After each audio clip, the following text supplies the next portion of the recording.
The FIA have finally revealed the top lines of the 2026 Formula One technical regulations. So what better time to take a long and detailed look at what changes we've got to come in just over a year's time. These new cars are going to be quite significantly different to anything we've seen before. But at the same time, there's some real familiar elements to this new design of car. These rules will create a massive challenge for all of the teams.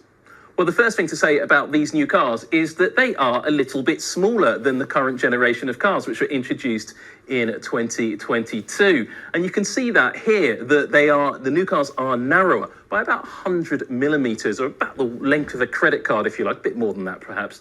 They're also likely to be slightly shorter. We don't know exactly how much, but what we can say is the maximum wheelbase, the space between the front axle and the rear axle, has been reduced by 200 millimeters, down from 3.6 meters to 3.4 meters. In American, that means they're a bit shorter.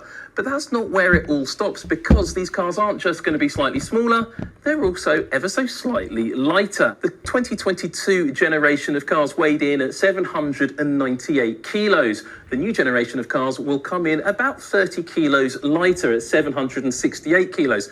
The reason I say about 30 kilos lighter is that the regulations, as I mentioned before, aren't entirely final. And one of the reasons is that Pirelli is introducing some new tyres, which have a slightly smaller diameter and they're slightly narrow. They still sit on 18-inch wheel rims with those Red Bull supplied wheel covers, but these tyres will provide slightly less mechanical grip through the car. And that is really, really critical when you start thinking about the overall weight package of the car, because that's allied to a reduction in downforce across the entire vehicle. In fact, the new cars will have about 30% less downforce than the current generation of car.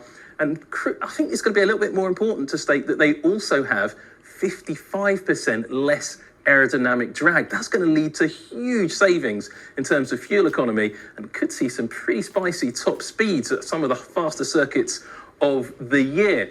But let's take a look in detail at some of the aerodynamic details of the new package, because those aerodynamic changes, that reduction in mechanical grip from the tyres and aerodynamic grip from the lack of downforce, also mean that you can save weight as you look through the entire car.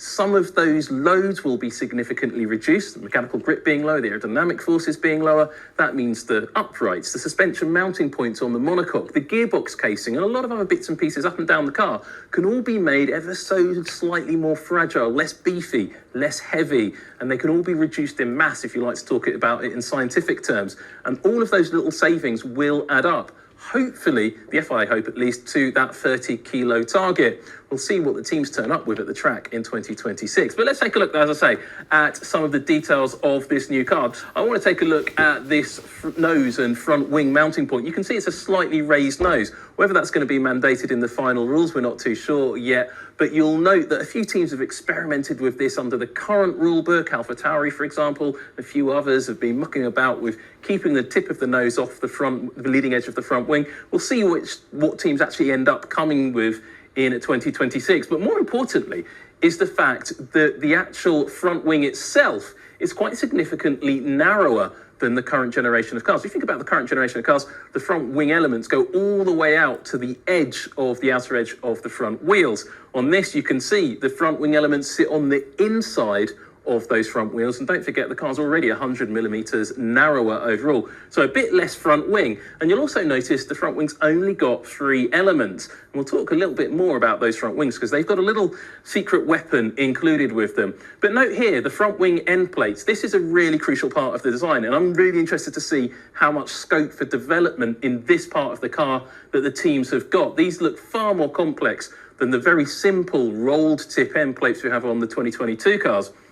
But you can see these fins and some of the elements dotted about those front wing end plates, and some of the renders the FIA have released have little fins on the inner surface, but not all of them. So it'll be interesting to see what the final regulations allow the team to do. But these end plates are all about generating aerodynamic inwash around the front wheels and stopping that overtaking, robbing, outwashing effect that, of course, all the teams currently are trying to achieve. And that's where you come and have a look at this barge board element here on the leading edge of the floor. Now, I shouldn't really call it a barge board because the FIA are calling it a in-wash generating fin or something like that. It's a barge board and we're all going to call it barge boards, let's be honest. And that is something that's really important to the overall aerodynamic concept and how the FIA are hoping that the dirty air that comes out of some of these parts and along the floor edge, out the back of the car, is going to be reduced. These parts are all to do with that, and they're going to be mandated on all of the cars. Exactly how much design freedom is going to be allowed on them is a little unclear, and we'll come back to that in a moment. But look along the edge of the floor here. You've got a little cutout on the edge of the floor. Again, is this indicative of a little bit of freedom around floor edge design? We'll have to wait and see what the final regulations say here, because that is a big area of development at present in Formula One. Then finally, the thing that's got me really quite excited is the rear wing. Now, you may notice in this image here, it's got a DRS actuator on it. It's got one of those DRS pods in the center of the rear wing. And the 2026 cars will have those pods, as will the current cars. But they won't have DRS. Now, I'll come back to that point in a moment. The other point I wanted to mention before we start talking about DRS, or the lack of it, is this. The rear wing has got rear wing end plates once more. And that is, for some teams other than Aston Martin, a welcome return. Of course, Aston Martin played around with their versions of rear wing end plates before they were banned a couple of years ago, I think. But that is a proper rear wing end plate. How much development scope is allowed in those rear wing end plates? We'll have to wait and see. But that is going to be an exciting area of technical freedom for the teams, I suspect. But when we take a slightly more detailed look in taking a look over the shoulders of some of the FIA engineers in their office at the concept wing design, you can see here quite clearly it's a triple element rear wing design, unlike the current twin element design. But as you can see with this highlighted section here, the rear wing is movable, as is the front wing. And we can see on this lovely bit of footage here, you can see the triple element front wing down from the 4 elements at present, or unless you're Mercedes, which is 3.5 elements essentially, if they're the version they're using in Canada for sure. Then take a look at the CFD. You can see the high and low pressure areas on that very colourful image on the right-hand side of the engineer's screens there. But when we take a slightly more detailed look at the front wing, you can see these 2 blue elements that are highlighted in this CAD image. They are the movable elements of the front wing. And this is not DRS. This is what it looks like in the FIA renders. The upper 2 elements of the rear wing will open at certain sections of the track, as will the upper 2 elements of the front wing at certain elements of those track. And this is what the FIA are calling both X mode and Z mode. X mode is where the car is running in a low drag configuration, trimmed out to not just for fuel economy, but for top speed. It'll help cars follow each other down the straight, and teams will be able to adjust, I suspect, how much the effectiveness those wings have got, the angles involved. There'll be a maximum and a minimum, I suspect, of course, but the drivers will be in charge of activating this X mode. Then when you go into Z mode, or Z mode if you must talk like that in America, it is a high downforce configuration as you get into corners. Now that will be activated from the X mode as soon as the driver deactivates it manually, or the driver touches the brake. Very similar to the current DRS arrangement.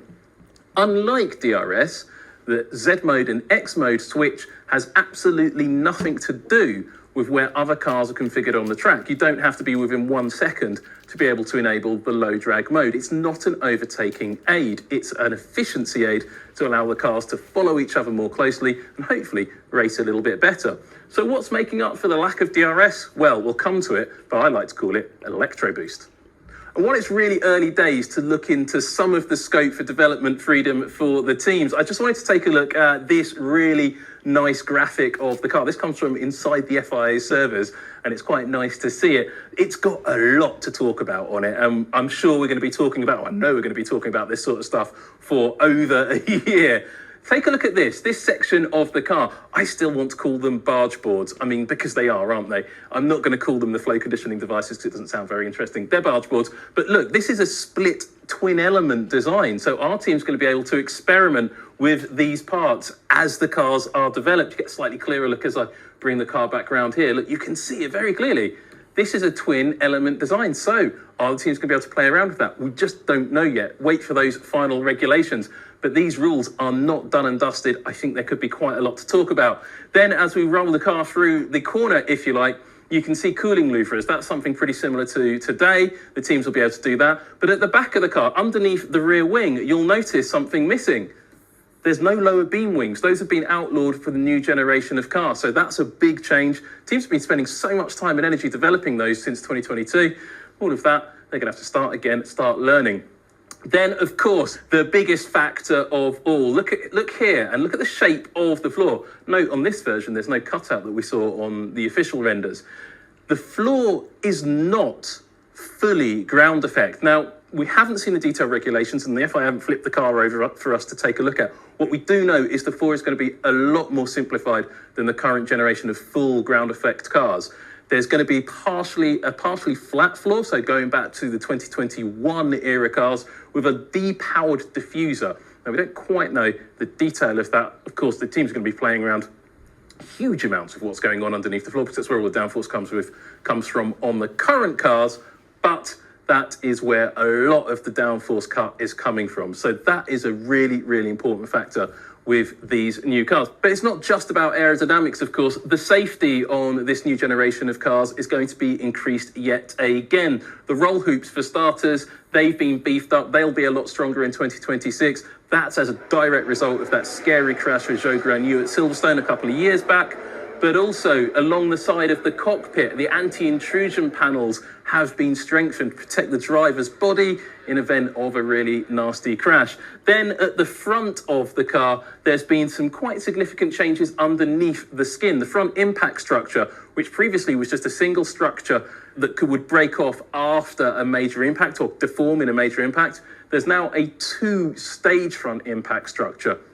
So in a crash like Sergio Perez had at Monaco recently, for example, the front impact structure and a head-on collision will deform, but then there'll be a secondary frontal impact structure which will protect the driver in a secondary impact. So that's a big, protection for the driver's feet and legs. So a very important change for the cars there. The FIA, though, interestingly say these systems shouldn't add a massive amount more weight to the car, which is quite a surprise. So I think there's some real innovation gone in terms of the engineering of those parts as well. And of course, speaking of engineering innovation, and you thought I'd forgotten this, didn't you? The power units are going to be quite different in 2026 to what we have now. We've already spoken quite a bit about that on the run up to this launch because those regulations have been out for a while. But the headline story here is Formula One is banning fossil fuels. Each manufacturer is going to have to develop its own bio-waste derived fuel. I think that's going to be super exciting. No MGU-H anymore, of course. And the drivers are going to have a lot more electrical power to deal with, 350 kilowatts. That's a huge amount, actually, way up from the 150 kilowatts of electrical energy available to the drivers at present. And of course, the electrical energy, that hybrid system, MGU-K, or the MGU, as we'll probably just end up calling it now because there's only one, will be able to be used by the drivers for an electrical boost or an electro boost to help them overtake. And that and how they use it is really going to spice up the racing, and I think is a lot more pure than the old DRS systems. So the next question, and the final question I guess that we all have to ask, is will the new cars in 2026 look anything like this model? Well, the answer is actually probably not, because the teams aren't allowed to do any aerodynamic development work on these cars within these rules until the 1st of January 2025. Once they've started that development, then they get over a year to develop the cars before the first race of the 2026 season. So all of these little details, all of these design directions on this show car, they're going to be a lot more intricate. They're going to look a lot more different, and the teams are going to find all of those interesting avenues that they always do. But this is a great starting point. And of course, as I mentioned, the rules aren't entirely final yet. There's a few more details to be worked out. But by the end of June, we're expecting a detailed set of technical regulations to be released. It might be a little bit later than that because that's how the timescales work sometimes. But this will be a really exciting new era of Formula One with smaller, lighter, and potentially faster in a straight line, at least, cars that should be really great at motor racing.